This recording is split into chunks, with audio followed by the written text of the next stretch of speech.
Eu sempre fico falando aqui, né, de alimentação, selênio, zinco, B12, ferro, o que isso tem a ver com a minha tireoide, Isabela? Vou dar uma explicada mais ou menos aqui, tá? Mais ou menos não, vou explicar, só que vou explicar de uma forma um pouco mais rápida, não vou entrar na bioquímica inteira das coisas, primeiro que ia ficar chato, vocês não iam entender nada e também ia ficar muito longo. Então vamos dar uma explicada geral aqui, para vocês conseguirem entender e ver se entra na cabeça a importância de que a alimentação também faz parte do cuidado da tireoide, tá bom? Primeiro, Isabela, você é endócrino? Não, eu não sou endocrinologista, eu sou cirurgiã de cabeça e pescoço. Tô fazendo também a medicina integrativa. E aí, o que isso tem a ver com a tireoide? Tem tudo a ver, gente. Primeiro, porque se eu opero tireoide, todas as minhas pacientes no pós-operatório vão ter um hipotireoidismo. Então, a gente tem que saber conversar sobre isso. E segundo, existem pacientes que chegam para operar e às vezes não precisam, elas precisam de um controle. Então, sim, é importante que inclusive o cirurgião saiba falar disso também, saiba conversar. E é disso que nós vamos bater um papo aqui, tá bom? Então, vamos lá. A tireoide é uma glândula que fica aqui, no formato de borboleta, vocês já estão careca de saber. E quem não sabe, tá tudo bem também. Chegando aqui, muito bem-vindo. Ela produz a tiroxina, tá? Que é um hormônio que vai agir no corpo inteiro, ajudando o metabolismo. A tiroxina, quando você vê lá o exame de sangue, o T4, aquela não é a forma ativa. A forma ativa é o T3. Então, o que vai fazer o trabalho de verdade é o T3. E aí você precisa de converter, o seu corpo precisa de converter um no outro, o T4 em T3.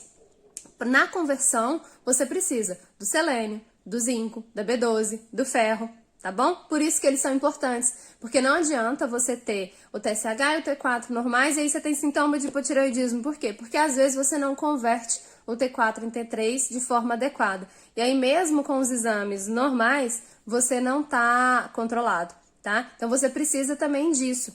E aí entra uma outra questão também. O intestino tem que funcionar bem? Nossa, pronto, agora ela pirou na batatinha de vez. O que o intestino tem a ver? No intestino, você tem bilhões de bactérias. E essas bactérias têm umas boas, outras ruins, e elas ajudam no quê? Na absorção desses nutrientes.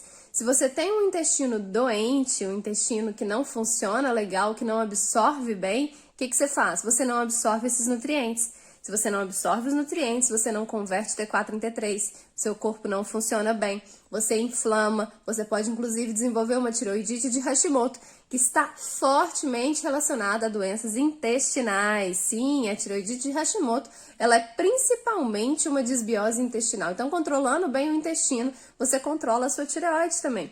E como que você controla o intestino? A alimentação. Bom, então falei aqui de duas formas importantes de você entender por que você precisa controlar a alimentação.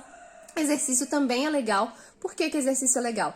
Além dele ajudar o seu metabolismo a funcionar melhor, ele promove uma melhor circulação, ele libera uma série de endorfinas, um monte de outras coisas que vão ajudar o seu corpo a manter a homeostase, ou seja, manter o equilíbrio. E essa é a palavra-chave aqui, equilíbrio, tá bom? Então falou de tireoide, a gente tem que falar de equilíbrio, tem que falar de alimentação, precisa de intestino funcionando também e exercício físico, tá joia?